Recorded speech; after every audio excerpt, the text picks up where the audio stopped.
263일차 엘리바스와 욥의 대화 리딩 가이드. 욥기 5장. 엘리바스는 욥에게 고난이 하나님의 징계이며 하나님께서 바로잡고 가르치시는 과정이라고 설명합니다. 그는 욥에게 하나님께 도움을 구하고 주시는 징계를 받아들이라고 권면하며 결국 평안을 주실 것이라고 확신합니다. 욥기 6장. 욥은 엘리바스의 말에 응답하며 자신의 고통이 너무 크다고 호소합니다. 그는 친구들의 위로가 필요하지만 오히려 그들의 말이 자신을 더 힘들게 만든다고 말합니다. 욥은 하나님께 생명을 거두어달라고 간구하며 고통을 이겨낼 힘이 없다고 토로합니다. 친구들의 이해와 동정을 요청하지만 그들의 반응에 실망합니다. 욥기 7장. 욥은 계속해서 자신의 고통을 호소합니다. 그는 인생의 허무함과 고난을 이야기하고 하룻밤도 편히 잠들지 못한다고 토로합니다. 욥은 하나님께 왜 자신에게 이러한 시련을 주시는지 묻고 죽음을 갈망하며 인간의 삶이 더덥고 고통스럽다고 말합니다. 그는 하나님이 자신을 왜 심판하시는지 알지 못해 괴로워합니다. 욥기 8장. 빌닷은 욥에게 그의 자녀들이 죄를 지어 벌을 받았다고 주장하면서 순결하고 정직하게 살라고 권면합니다.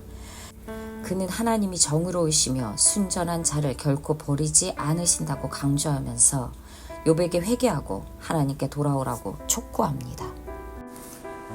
욥기 5장. 어서 부르짖어 보아라. 너에게 응답하는 이가 있겠느냐. 하늘에 있는 거룩한 이들 가운데에서 그 누구에게 하소연을 할 수 있겠느냐. 미련한 사람은 자기의 분노 때문에 죽고 어리석은 사람은 자기의 질투 때문에 죽는 법이다. 어리석은 사람의 뿌리가 뽑히고 어리석은 자의 집이 순식간에 망하는 것을 내가 직접 보았다. 그런 자의 자식들은 도움을 받을 데가 없어서 재판에서 억울한 일을 당해도 구해주는 이가 없었고 그런 자들이 거두어 들인 것은 굶주린 사람이 먹어치운다. 가시나무 밭에서 자란 것까지 먹어치운다. 목마른 사람이 그의 재산을 삼켜버린다. 재앙이 흙에서 일어나는 법도 없고 고난이 땅에서 솟아나는 법도 없다. 인간이 고난을 타고 태어나는 것은 불티가 위로 나는 것과 같은 이치이다. 나 같으면 하나님을 찾아서 내 사정을 하나님께 털어놓겠다. 그분은 우리가 측량할 수 없는 큰 일을 하시며 우리가 헤아릴 수 없는 기이한 일을 하신다. 땅에 비를 내리시며 밭에 물을 주시는 분이시다. 낮은 사람을 높이시고 슬퍼하는 사람에게 구원을 보장해 주시며 강교한 사람의 계획을 꺾으시어 그 일을 이루지 못하게 하신다. 지혜롭다고 하는 자들을 제 꾀에 속게 하시고 교활한 자들의 꾀를 금방 실패로 돌아가게 하시니 대낮에도 어둠을 만날 것이고 한낮에도 밤중처럼 더듬을 것이다. 그러나 하나님은 가난한 사람들을 그들의 칼날 같은 입과 억센 소나기로부터 구출하신다.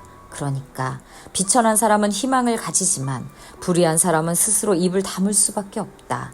하나님께 징계를 받는 사람은 그래도 복된 사람이다. 그러니 전능하신 분의 훈계를 거절하지 말아라. 하나님은 찌르기도 하시지만 싸매어 주기도 하시며 상하게도 하시지만 손수 낫게도 해 주신다. 그는 6가지 환난에서도 너를 구원하여 주시며 7가지 환난에서도 재앙이 너에게 미치지 않게 해주시며 기근 가운데에서도 너를 굶어 죽지 않게 하시며 전쟁이 벌어져도 너를 칼에서 구해 주실 것이다. 너는 혀의 저주를 피할 수 있어 파멸이 다가와도 두려워하지 않을 것이다. 약탈과 굶주림쯤은 비웃어 넘길 수 있고 들짐승을 두려워하지도 않을 것이다. 너는 들에 흩어진 돌과도 계약을 맺으며 들짐승과도 평화롭게 지내게 될 것이다.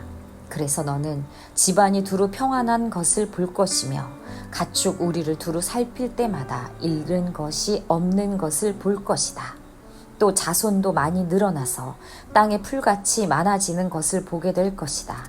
때가 되면 곡식단이 타작마당으로 가듯이 너도 장수를 누리다가 수명이 다 차면 무덤으로 들어갈 것이다. 이것은 우리가 지금까지 살펴본 것이니 틀림없는 사실이다. 부디 잘 듣고 너 스스로를 생각해서라도 명심하기 바란다. 욥기 6장. 욥이 대답하였다. 내가 겪은 고난을 모두 저울에 달아볼 수 있고 내가 당하는 고통을 모두 저울에 올릴 수 있다면 틀림없이 바다의 모래보다 더 무거울 것이니 내 말이 거칠었던 것은 이 때문이다. 전능하신 분께서 나를 관역으로 삼고 화살을 쏘시니 내 영혼이 그 독을 빤다. 하나님이 나를 몰아치셔서 나를 두렵게 하신다. 풀이 있는데 나귀가 울겠느냐? 꼴이 있는데 소가 울겠느냐? 싱거운 음식을 양념도 치지 않고 먹을 수 있겠느냐? 달걀 흰자위를 무슨 맛으로 먹겠느냐? 그런 것들은 생각만 해도 구역질이 난다. 냄새조차 맡기가 싫다.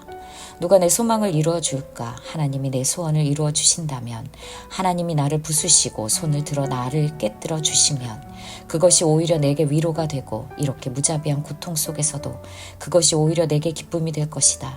나는 거룩하신 분의 말씀을 거역하지 않았다. 그러나 내게 무슨 기력이 있어서 더 견뎌내겠으며 얼마나 더 살겠다고 더 버텨내겠는가? 내 기력이 돌의 기력이라도 되느냐? 내 몸이 노쇠라도 되느냐? 나를 도와줄 리도 없지 않으냐? 도움을 구하러 갈 곳도 없지 않으냐? 내가 전능하신 분을 경외하든 말든 내가 이러한 절망 속에서 허덕일 때야말로 친구가 필요한데, 친구라는 것들은 물이 흐르다가도 마르고 말랐다가도 흐르는 개울처럼 믿업지 못하고 배신감만 느끼게 하는구나. 얼음이 녹으면 흙탕물이 흐르고 눈이 녹으면 물이 넘쳐 흐르다가도 날이 더워지면 쉬 마르고 날이 뜨거워지면 흔적조차 없어지고 많은 개울, 물이 줄기를 따라서 굽이쳐 흐르다가도 메마른 땅에 이르면 곧 끊어지고 많은 개울. 대마의 대상들도 물을 찾으려 했고 스바의 행인들도 그 개울에 희망을 걸었지만 그들이 거기에 이르러서는 실망하고 말았다. 그 개울에 물이 흐를 것이라고는 기대를 했던 것을 오히려 부끄러워하였다. 너희가 이 개울과 무엇이 다르냐? 너희도 내 몰골을 보고서 두려워서 떨고 있지 않느냐? 내가 너희더러 이거 내놓아라 저거 내놓아라 한 적이 있느냐? 너희의 재산을 떼어서라도 내 목숨 살려달라고 말한 적이 있느냐? 아니면 원수의 손에서 나를 건져달라고 하길 했느냐? 폭군의 세력으로부터 나를 속량해달라고 부탁하기로 했느냐? 어디 알아듣게 말 좀 해보아라. 내가 귀 기울여 듣겠다. 내 잘못이 무엇인지 말해보아라. 바른 말은 힘이 있는 법이다. 그런데 너희는 정말 무엇을 책망하는 것이냐? 너희는 남의 말 꼬투리나 잡으려는 것이 아니냐? 절망에 빠진 사람의 말이란 바람과 같을 뿐 아니냐? 너희는 고아라도 제비를 뽑아 노예를 넘기고 이익을 챙길 일이라면 친구라도 서슴지 않고 팔아 넘길 자들이다. 내 얼굴 좀 보아라. 내가 얼굴을 맞대고 거짓말이야 하겠느냐? 너희는 잘 생각해 보아라. 내가 억울한 일을 당하지 않게 해야 한다. 다시 한번 더 돌이켜라. 내 정직에 의심받지 않게 해야 한다. 내가 혀를 놀려서 옳지 않은 말을 한 일이라도 있느냐? 내가 입을 벌려서 분별 없이 떠든 일이라도 있느냐? 욥기 7장. 인생이 땅 위에서 산다는 것이 고된 종살이와 다른 것이 무엇이냐? 그의 평생이 품꾼의 나날과 같지 않느냐? 절물기를 몹시 기다리는 종과도 같고 수고한 싹을 애타게 바라는 품꾼과도 같다. 내가 바로 그렇게 여러 달을 허탈 속에 보냈다. 괴로운 밤은 꼬리를 물고 이어갔다. 눕기만 하면 언제 깰까, 언제 날이 셀까 마음 졸이며 새벽까지 내내 뒤척거렸구나. 내 몸은 온통 구더기와 먼지로 뒤덮였구나. 피부는 아물었다가도 터져버리는구나. 내 날이 배틀의 북보다 빠르게 지나가니 아무런 소망도 없이 종말을 맞는구나. 내 생명이 한낱 바람임을 기억하여 주십시오. 내가 다시는 좋은 세월을 못 볼 것입니다. 어느 누구도 다시는 나를 볼 수 없을 것입니다. 주님께서 눈을 뜨고 나를 찾으려고 하셔도 나는 이미 없어졌을 것입니다. 구름이 사라지면 자취도 없는 것처럼 스올로 내려가는 사람도 그와 같아서 다시는 올라올 수 없습니다. 그는 자기 집으로 다시 돌아오지도 못할 것이고 그가 살던 곳에서도 그를 몰라볼 것입니다. 그러나 나는 입을 다물고 있을 수 없습니다. 분하고 괴로워서 말을 하지 않고는 견딜 수 없습니다. 내가 바다 괴물이라도 됩니까? 내가 깊은 곳에 사는 괴물이라도 됩니까? 어찌하여 주님께서 나를 감시하십니까? 잠자리에라도 들면 편해지겠지, 깊이 잠이라도 들면 고통이 덜하겠지 하고 생각합니다만 주님께서는 악몽으로 나를 놀라게 하시고 무서운 환상으로 저를 떨게 하십니다. 차라리 숨이라도 막혀버리면 좋겠습니다. 뼈만 앙상하게 살아있기보다는 차라리 죽는 것이 낫겠습니다. 나는 이제 사는 것이 지겹습니다. 영원히 살 것도 아닌데 제발 나를 혼자 있게 내버려 두십시오. 내 날이 허무할 따름입니다. 사람이 무엇이라고 주님께서 그를 대단하게 여기십니까? 어찌하여 사람에게 마음을 두십니까? 어찌하여 아침마다 그를 찾아오셔서 순간순간 그를 시험하십니까? 언제까지 내게서 눈을 떼지 않으시렵니까? 침 꼴깍 삼키는 동안만이라도 나를 좀 내버려 두실 수 없습니까? 사람을 살피시는 주님, 내가 죄를 지었다고 하여 주님께서 무슨 해라도 입으십니까? 어찌하여 나를 주님의 간역으로 삼으십니까? 어찌하여 나를 주님의 짐으로 생각하십니까? 어찌하여 주님께서는 내 허물을 용서하지 않으시고 내 죄악을 용서해 주지 않으십니까? 이제 내가 숨져 흙 속에 누우면 주님께서 아무리 저를 찾으신다 해도 나는 이미 없는 몸이 아닙니까? 욥기 8장. 수아 사람 빌닷이 대답하였다. 언제까지 너가 그럼 투로 말을 계속할 테냐? 너희 입에서 나오는 말 거센 바람과도 같아서 걷잡을 수가 없구나.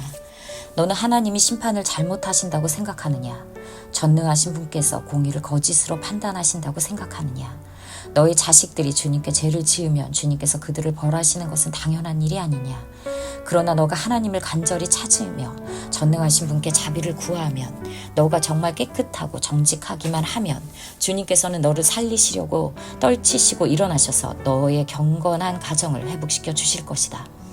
처음에는 보잘것없겠지만 나중에는 크게 될 것이다. 이제 옛세대에게 물어보아라. 조상들의 경험으로 배운 진리를 잘 생각해 보아라. 우리는 다만 갓 태어난 사람과 같아서 아는 것이 없으며 땅 위에 사는 우리의 나날도 그림자에 지나지 않는다. 조상들이 너에게 가르쳐주며 일러주지 않았느냐? 조상들이 마음에 깨달은 바를 말하지 않았느냐? 늪이 아닌 곳에서 왕골이 어떻게 자라겠으며 물이 없는 곳에서 갈대가 어떻게 크겠느냐? 물이 말라버리면 왕골은 벨 때가 아직 멀었는데도 모두 말라 죽고 만다. 하나님을 잇는 모든 사람의 앞길이 이와 같을 것이며 믿음을 저버린 사람의 소망도 이와 같이 사라져 버릴 것이다. 그런 사람이 믿는 것은 끊어질 줄에 지나지 않으며 의지하는 것은 거미줄에 지나지 않는다. 기대어 살고 있는 집도 오래 서 있지 못하며 굳게 잡고 있는 집도 버티고 서 있지 못할 것이다. 비록 햇빛 속에서 싱싱한 식물과 같이 동산마다 그 가지를 뻗으며 돌무더기 위에까지 그 뿌리가 엉키어서 돌 사이에 뿌리를 내린다고 해도 뿌리가 뽑히면 서 있던 자리마다 나는 너를 본 일이 없다고 모르는 채 할 것이다. 살아서 누리던 즐거움을 이렇게 빨리 지나가고 그 흙에서는 또 다른 식물이 돋아난다. 정말 하나님은 온전한 사람 물리치지 않으시며 악한 사람 손잡아 주지 않으신다. 그분께서 너의 입을 웃음으로 채워주시면 너의 입술은 즐거운 소리를 낼 것이니 너를 미워하는 사람은 부끄러움을 당할 것이며 악인의 장막은 자취도 없이 사라질 것이다. 원벌스. 이르되 내가 모태에서 알몸으로 나왔사온즉 또한 알몸이 그리로 돌아올지라. 주신 이도 여호와시요 거두신 이도 여호와시니 여호와의 이름을 찬송을 받으실지니이다 하고. 욥기 1장 21절. 인사이트. 믿는 사람이 욥과 같은 마음을 가지려면 그가 이 세상에 아무것도 가지고 오지 않았음을 깨달아야 합니다. 하나님 없이는 아무도 아무것도 가질 수 없습니다. 생명조차도. 왜 당신이 문제를 겪는지에 상관없이 하나님을 찬양하고 하나님의 판단을 신뢰하십시오. 하나님은 당신에게 가장 좋은 것을 알고 계십니다. 어떤 일이 일어나든 하나님을 찬양하십시오. 그것은 결국 영원한 생명으로 보답받을 것입니다.